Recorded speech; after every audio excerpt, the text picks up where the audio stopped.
Bitcoin está en el alambre. Hace exactamente medio año tocaba máximos y desde entonces se ha encargado de minar el entusiasmo de muchos que esperaban una subida continuada hasta los $100.000.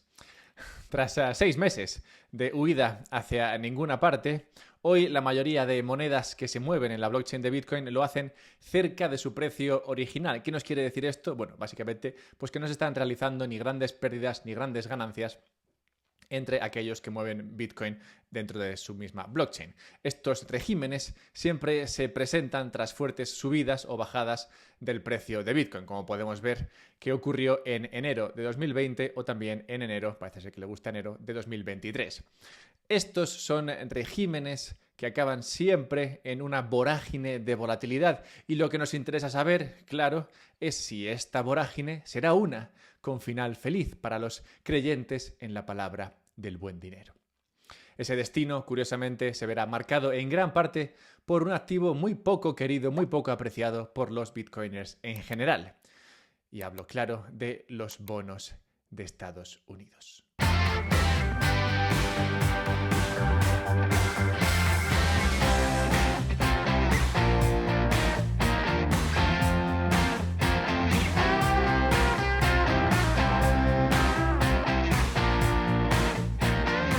La tesis detrás de la inversión en Bitcoin no ha cambiado en todo este tiempo. En muy resumido, esta tesis se podría ver incluso en una imagen. La imagen del déficit de los Estados Unidos en los últimos 100 y pico de años. Esta gráfica arroja unos datos o arroja una tendencia, o arroja una línea que es mucho peor que la de muchas shitcoins.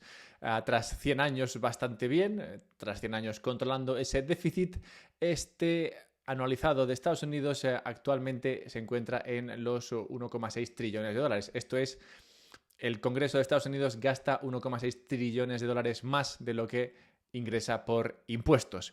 Y la tendencia no va a su favor, precisamente. Bien, esa diferencia, esos 1,6 trillones de dólares, efectivamente se imprimen. A ver, realmente no se imprimen, ¿vale? Esto lo hemos visto con más detalle y de varias maneras en otras ocasiones, pero al final del día, o del año mejor dicho, 1,6 trillones de nuevas unidades monetarias están presentes en los balances de unos o de otros.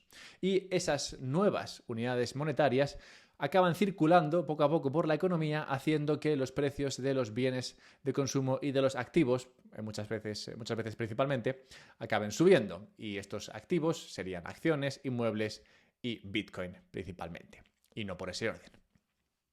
Bien, siendo esta la tesis principal, es decir, que el déficit se va a agrandar y eso va a incrementar la liquidez, el dinero en los mercados y eso va a tener un efecto positivo sobre el rendimiento de Bitcoin, bueno, pues siendo esa la tesis principal, en el margen muchos factores van cambiando e impactando en el rendimiento de los distintos activos.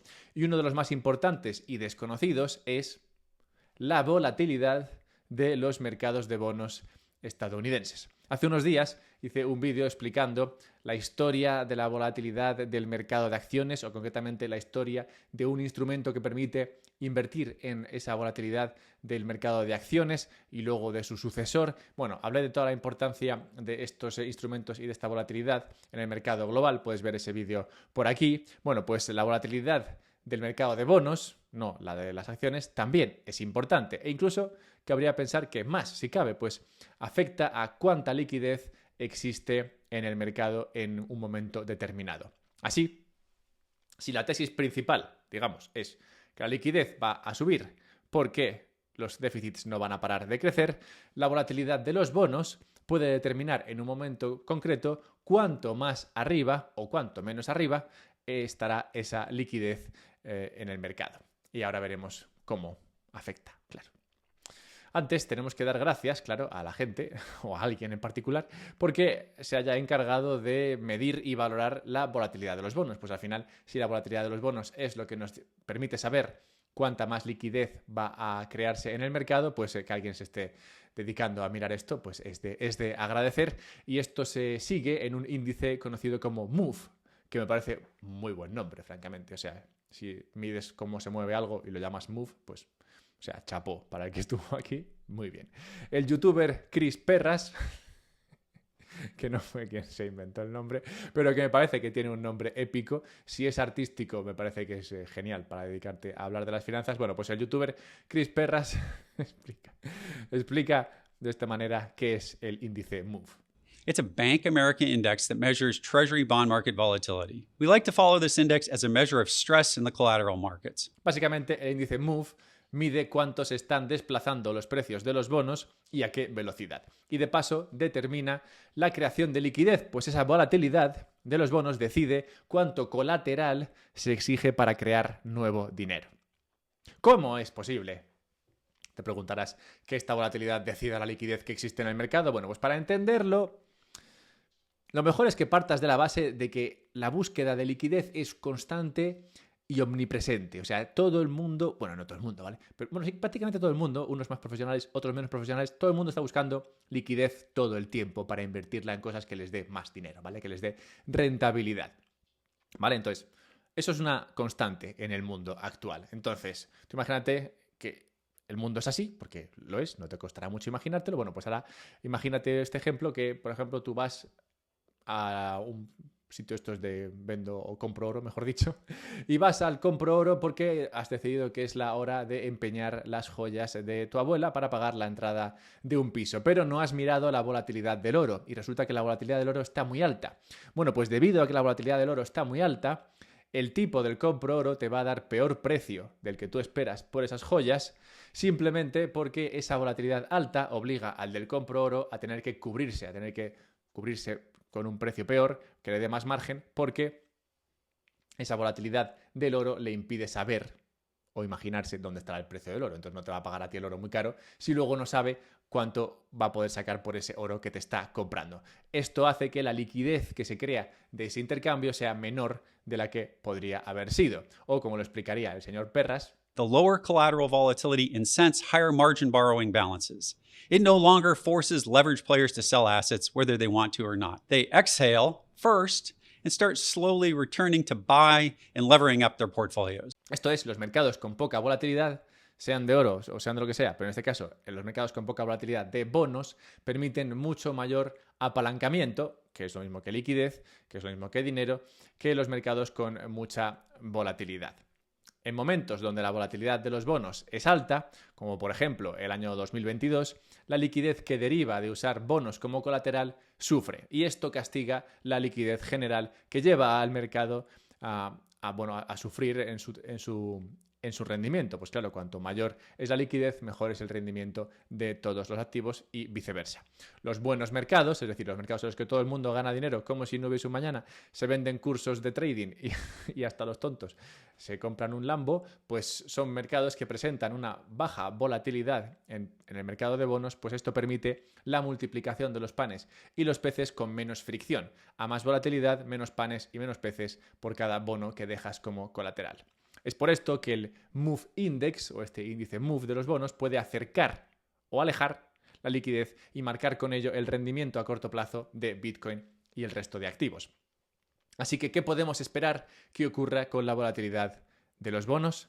Bueno, pues antes de ver esto, dejadme hablar de un temita, porque puede ser que lo único que te importe en este mundo sea custodiar Bitcoin de manera personal. Entonces, te interesará este tema. Bitbox es una empresa suiza que, como Suiza ya se presupone buena y que se dedica a la construcción, a la fabricación de dispositivos que te permiten la autocustodia de tu Bitcoin. ¿Qué significa esto? Pues que puedes guardarte tu Bitcoin por ti mismo, que te puedes crear tu propio monedero y es más, puedes crearte varios monederos y con ellos crearte un esquema multifirma para asegurar tu Bitcoin de esta manera. Sea como fuere, sea como quieras usarlo, lo importante es que Bitbox ofrece todas las pijadas varias para la autocustodia de tu Bitcoin y si estás buscando una solución que sirva para guardar tu Bitcoin de forma segura, esta es sin duda muy probablemente la mejor opción para los principiantes. No he conocido a nadie que haya tenido un problema instalándose una Bitbox y dedicándola a la autocustodia de su Bitcoin, así que no creo que tú seas el primero, pero bueno, si lo es, me puedes escribir y también puedes usar el código UPSB para comprarte una Bitbox y otras pijadas varias que, como digo, te pueden ayudar en la autocustodia de tu ahorro. Y toda ayuda es poca cuando se trata de ahorrar por nuestros hijos. Así que nada. Bien, tras lo vivido en 2022, tras esa volatilidad que se sufrió en el año 2022 en los bonos, muchos inversores salieron de este activo. Dijeron, mira, los bonos igual no son para mí, es esto que pensaba que era tranquilo.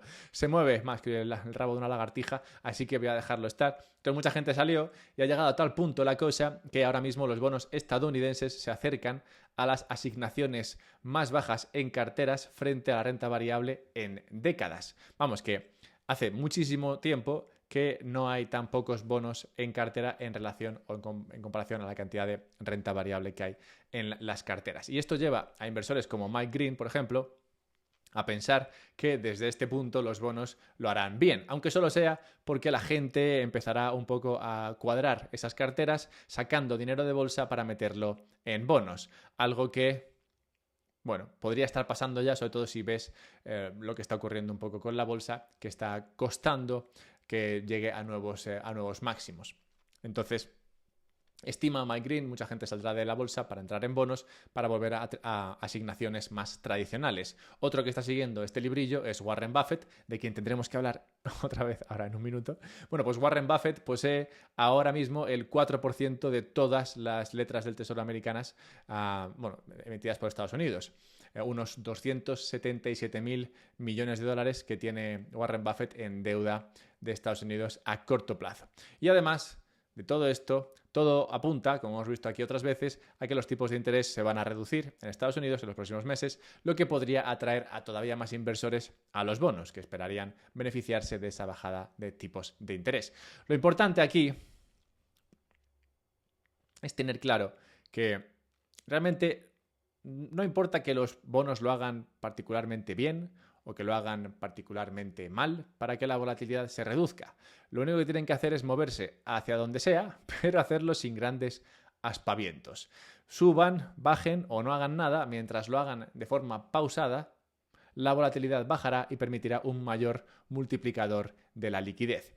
Ese multiplicador de la liquidez lo podemos ver de forma global gracias a un análisis de Cross Border Capital que nos muestra cómo entre 2011 y 2020 claramente los bonos hicieron muchas cosas. Subieron, bajaron, no hicieron nada, pero el multiplicador de liquidez que permitió esa poca volatilidad, esa baja volatilidad en los bonos, permitió que creciese, permitió a ese multiplicador crecer sin parar. Y ese multiplicador de la liquidez es al que nos referimos cuando hablamos de cómo la volatilidad, la baja volatilidad en los bonos permite crear más liquidez en los mercados.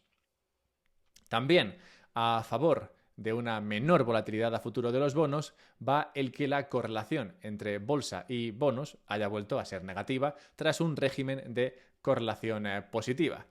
Mientras esa correlación entre los bonos y las acciones se mantenía positiva, claro, esto provocaba que los inversores no encontrasen diversificación en los bonos. Vamos, que no vieran ninguna ventaja añadida de entrar en bonos, pues al final si la correlación es positiva y la bolsa sube, pues los bonos suben, y si la correlación es positiva y los bonos bajan, pues la bolsa también baja. Entonces, que no te sirve demasiado como diversificación, como activo diversificador de una cartera si la correlación es positiva. Bueno, pues ahora esa correlación, que históricamente suele ser negativa, ha vuelto a ser negativa. De modo que esta es otro aliciente a que la liquidez, o parte de ella, no tiene por qué salir toda, claro, parte de ese dinero salga de bolsa para entrar en bonos buscando esa mayor diversificación o buscando ese mejor rendimiento de los bonos en comparación a la bolsa o buscando simplemente cuadrar carteras. Sea como fuere, cuanto más dinero haya en el mercado de bonos, mejor para reducir la volatilidad y por tanto mejor para la liquidez y mejor para Bitcoin. Pero recordemos que nada de esto afecta la tesis principal planteada al comienzo. Esa tesis principal de que la liquidez va a subir porque los déficits van a subir no cambia porque el precio de los bonos suba, baje, haga el pino, o lo haga deprisa o lo haga despacio. La realidad es que la liquidez tenderá a subir y eso es siempre constructivo para Bitcoin y otros activos de riesgo. Pero en esta encrucijada en la que Bitcoin se encuentra hoy, como he mostrado al principio del vídeo, lo que hagan los bonos puede tener un peso crucial. Los bonos pueden decidir si desde aquí Bitcoin tiende a asustar a la baja o tiende a asustar al alza. Sin embargo, probablemente lo mejor en estas circunstancias, lo mejor que puedes hacer es o seguir el consejo, mejor dicho, de Warren Buffett. y Warren Buffett dando consejos sobre Bitcoin. Sí, sé que puede sorprender un poco, pero realmente se puede aplicar lo que dice Warren a lo que puedes hacer con Bitcoin. Y es que en 1994, me he tenido que ir un poco atrás a buscar esta referencia, 30 años, ni más ni menos, pues en 1994 Warren Buffett se dirigía a sus inversores junto a su buen amigo Charlie Munger, que en paz descanse, claro. Y en esta reunión, Buffett explicaba una forma de operar en el mercado a la que no ve sentido, bueno, no veía sentido entonces y probablemente siga sin verle sentido hoy. Comentaba en esa reunión frente a, pues eso, cientos de inversores, quién sabe, igual miles de inversores, les comentaba que un día en la oficina, pues yo qué sé, Warren Buffett contando batallitas, un día en la oficina un inversor le decía que tenía muchas stop losses sobre una acción. Es decir, que tenía muchas órdenes para vender esa acción si la acción bajaba. Eso es lo que le comentaba el inversor. Y decía Warren Buffett frente a esta anécdota que dice, bueno, eso significaba, y se reía mientras lo decía, y eso significaba que cuanto más bajaba la acción, lo que hacía este tipo es que más la vendía. Es decir, cuanto más bajaba la acción, más les gustaba venderla. O sea, eso para Warren Buffett no tiene sentido ninguno. Dice, es como tener una casa que te gusta y estás viviendo en ella y sabes que vale $100.000, pero tú le dices a tu agente, oye, si alguien viene y ofrece 90.000, entonces la vendes corriendo. Es algo que nunca ha tenido sentido para Warren Buffett, esto de vender algo simplemente porque baje, si ese algo es una inversión que te gusta. Y es por esto que creo que si entiendes la tesis general de Bitcoin y que aplica también a otros activos de riesgo, pues entonces el precio quizás no sea lo que más o lo que deba informar si entras o si sales de esa inversión. Así que fíjate, ¿quién lo iba a decir? Warren Buffett, el hodler original, aunque claro, no de Bitcoin. Y antes de cerrar el mañanero de hoy con la necrológica, dejadme simplemente recordaros un par de cosas. Hoy tenemos encuesta y es que hay una newsletter en este podcast, un podcast sobre bitcoin.com, es el lugar en el que te puedes suscribir y para este sábado tenemos 2 temas que podemos tratar, ¿vale? El primer tema que podemos tratar es que he encontrado bastante contenido sobre la evolución del pensamiento woke, así que podemos hablar de la evolución del pensamiento woke y de alguna manera relacionarlo con Bitcoin o cómo el dinero fiat ha permitido el pensamiento woke. Buen título. O la destrucción creativa con Bitcoin. Ese sería el otro tema. Puedes votar en los comentarios y cual sea que elijáis, pues será el que se prepare para este sábado. Y recordad también que estamos ya en septiembre, se acerca la Watch Out Bitcoin, la mejor conferencia bitcoinera que se produce en Europa. Esta tiene lugar en España, concretamente en Madrid a finales de septiembre. Así que si quieres ir a escuchar a bitcoiners hablar de la palabra de Bitcoin en castellano principalmente, pues nada, acércate y puedes hacerlo con un descuento si usas el código que está en la descripción del podcast. Y cerremos con la necrológica, como he dicho.